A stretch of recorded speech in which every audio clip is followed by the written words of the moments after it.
I'm going to show you something very scary, a fake Rolex that would fool many people into thinking it's the real thing.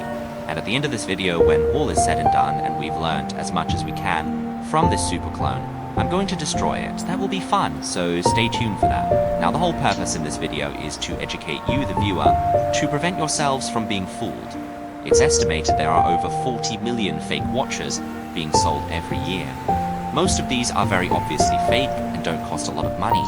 Others are, well, getting scarily good at looking like the real thing. So let's compare these two watches and see if we can spot all the differences under a macro lens. But first things first, which one of these do you think is the real $12,000 watch?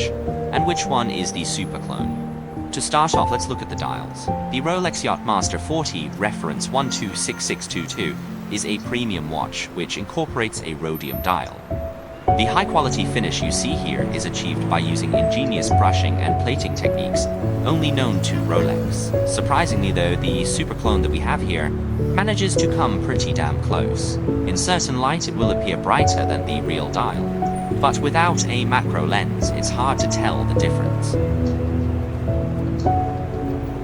Let's compare the dial text. On the real Yachtmaster, the blue bold color perfectly matches the hue on the second's hand. On the fake model, the text is apparently lighter, but they do match each other too.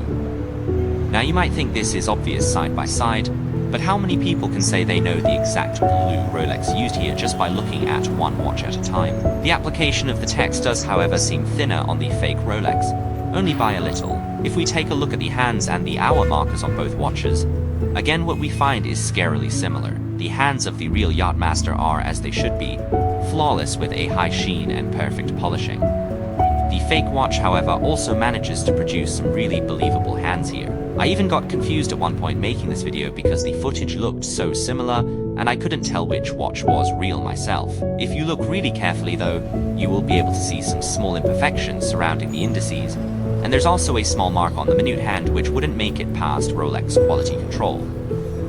There is one more giveaway, which is where the handset is fixed to the dial. This is also a good chance to look at the Rolex text on the dial, which is remarkably similar too. The real watch shows us neater text, if only by a little, and a Rolex logo which has the correct sized hole at the bottom. The hole on the fake watch is slightly larger. Looking at the re-hot of a Rolex can also be a surefire way of spotting a fake. On the fake we have here, you can see the re-hot is less neat than the genuine watch, which has clean, crisp lettering. Next, let's take a look at the bezel. At first glance, there's not much difference, but as you look deeper, you start to see where the quality really lies. As expected, the real Rolex produces a flawless bezel, with polished raised rounded numbers. On the fake watch, the numbers are polished to a good standard, but lack the authentic shape of the real watch. This particular watch also benefits from a platinum bezel, which is a precious metal, therefore making it harder to replicate. Although I haven't yet heard of any fake Yachtmaster sporting a platinum bezel, it doesn't mean the creators of this fake watch won't try to do it one day. The rotation of a bezel can also be a good giveaway to see if your watch is genuine or not. On this model, it should be slick, smooth, and have an almost creamy feel to it when being turned. Although the fake model does have a creamier rotation to it, it is nowhere near as satisfying as the real deal. The bezel also isn't perfectly aligned, which is a giveaway. Although many fakes do have perfect alignment, and also some real watches are known to make it past quality control with unaligned bezels. This actually happened to a Omega Seamaster I had. The bezel was a little bit off center at the top, and it turned out just to be a quality control issue. I think when it comes to Rolex watches, the chances of this happening are so minutely small, but it can happen. Now let's take a look at the crystal. Both models have sapphire glass, but there is a difference here if you look carefully. You'll notice the glass is slightly raised on the real Rolex, and more flat to the bezel on the fake one. Now this might seem like an obvious difference, but this can be particularly confusing because other Rolex models don't always follow this same trend. So again, it shows how easily you can be fooled. It really helps to know the features specific to your watch, but obviously it's just easier and safer to deal with a vetted professional when buying.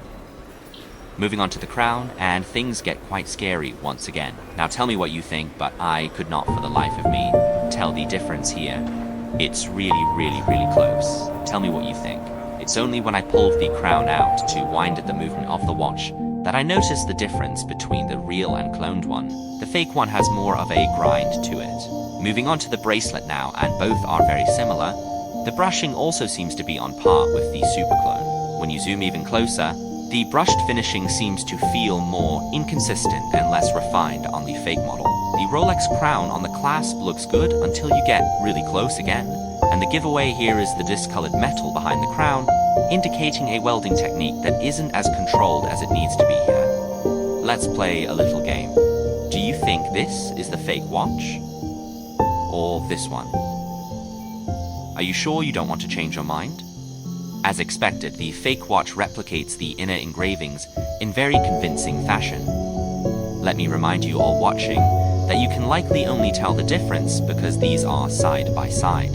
Still though, Rolex is unbeatable in precision because they have much more advanced machinery and techniques.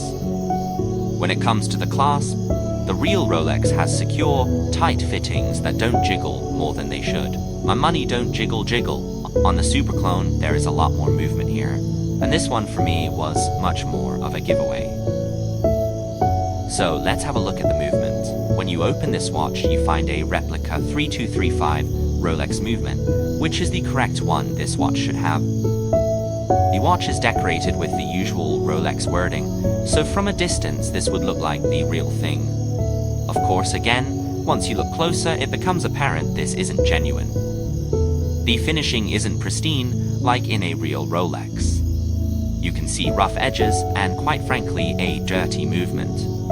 The movement is the hardest part for fake watch producers to get right, simply because it consists of over 200 unique parts, which are all produced to an exceptional standard by Rolex. This is where the superclone makers hit a wall, so looking at the movement remains the single best way to spot a fake.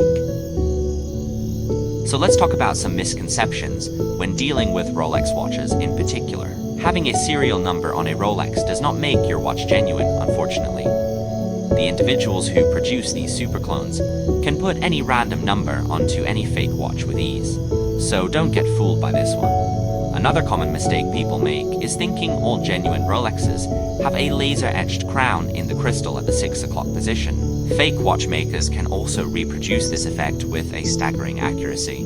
So again, please don't rely on this. I think the scariest thing for me when doing this video is that the fake or superclone watch I have here isn't even the most expensive one that you can get. There are bound to be better superclones out there, and even as we speak, they are being worked on and improved upon. Okay guys, it's time to destroy this watch now. Let's get rid of it. It doesn't have any purpose, so I hope you enjoy this next part.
Let me know in the comments what you think about this sort of new influx of superclone watches.